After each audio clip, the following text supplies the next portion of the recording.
English Diary presents active and passive voice in modal verbs in past, present and future. Modal verbs जब आप active से passive voice में change करते हैं तो कोई बहुत बड़ा चेंज नहीं आता। सिर्फ़ और सिर्फ आपने क्या करना होता है, जो भी आपके प्रेजेंट के मॉडल वर्ब्स हैं, can, should, may, might, must, उसके बाद वो आपकी फ़र्स्ट फॉर्म यूज़ होती है।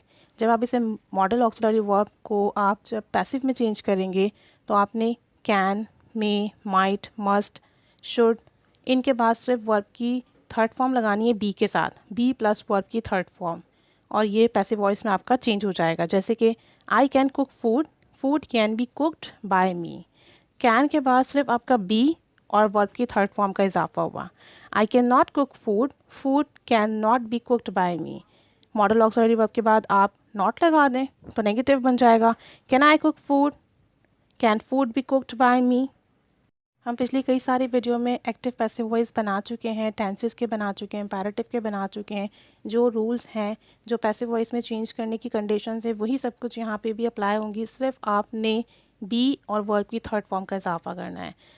शुड में अगर आप पैसिव वॉइस बनाएंगे तो कैसे बनाएंगे? We should watch TV, TV should be watched by us, be and verb की third form. We should not watch TV, TV should not be watched by us. Should we watch TV, should TV be watched by us. इसी तरीके से जब आप must में बनाएंगे, I must buy a car, मुझे लाजमी कार ख़रीदनी चाहिए। A car must be bought by me, car लाजमी ख़रीदनी चाहिए। must के बाद सिर्फ be और verb की थर्ड फॉर्म ऐड होगी।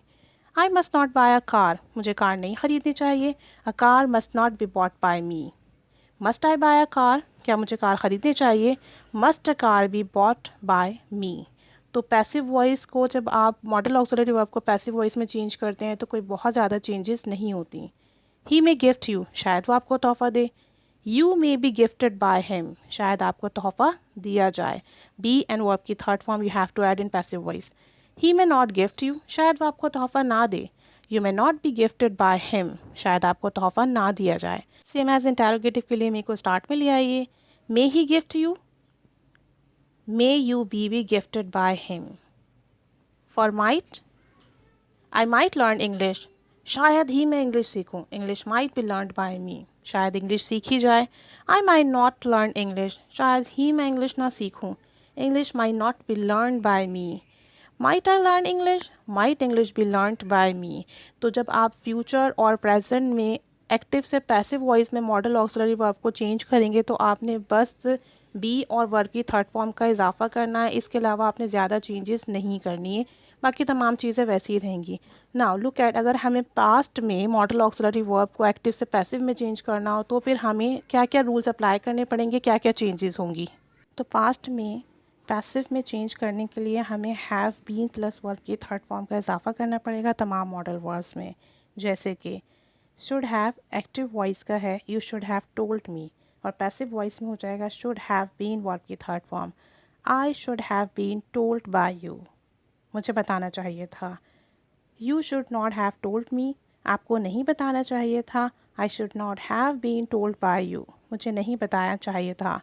Should you have told me, should I have been told by you, कोई मेजर चेंजेस नहीं आएंगी। एक्टिव में भी थर्ड फॉर्म यूज़ होती है, पास्ट में और पैसिव में भी थर्ड फॉर्म यूज़ होगी। एक्टिव में शुड हैव है तो पास्ट में शुड हैव बीन हो जाएगा। नेगेटिव में शुड के बाद नॉट यूज़ करेंगी, पैसिव में भी शुड के बाद नॉट यूज़ होगा। बस इतना सा चेंज है। Now for the must, I must have finished work in time, मुझे काम वक्त पर ख़त्म करना चाहिए था। Work must have been finished in time, काम लाजमी वक्त पर ख़त्म होना चाहिए था। I must not have finished work in time, must not have been finish in time. Must I have finished work in time? Must work have been finished in time? For may have in active voice, may have been in passive voice. I may have read the novel. मैं ये novel पहले भी शायद पढ़ चुकी थी। That novel may have been read by me. शायद ये नॉवल पहले भी पढ़ा जा चुका था। I may not have read that novel. That novel may not have been read by me. May I have read that novel? May that novel have been read by me? क्या ये novel पहले भी पढ़ा जा चुका था? Might have in active, might have been in passive. I might have bought a car. शायद मैंने कार ख़रीदी थी। A car might have been bought by me. I might not have bought a car. A car might not have been bought by me. Might I have bought a car? Might a car have been bought by me. तो यही सारे changes हैं आपके। आपने present और future के लिए B और वर्ब की थर्ड फॉर्म ऐड करनी है पैसिव में, और जब आप पास्ट में बनाएंगे तो आपने पैसिव वॉइस में हैव बीन और वर्ब की थर्ड फॉर्म ऐड करनी है। कोई ज़्यादा मेजर चेंजेस नहीं है, यही सारे चेंजेस हम टेंसेस में करते आए हैं, इम्पेरेटिव में करते आए हैं, यही थोड़ी बहुत चेंजेस आपकी पैसिव में हुई हैं। बल्कि पैसिव में तो चेंज करना और भी ज़्यादा आसान है, क्योंकि ऑलरेडी टेंसेस में इम्पेरेटिव में प्रैक्टिस हो चुकी है पैसिव की। तो आई होप कि आपको ये लेसन क्लियर हुआ होगा। कुछ सेंटेंसेस बनाइए, हमारे साथ शेयर कीजिए। Keep staying with us. Thanks for watching.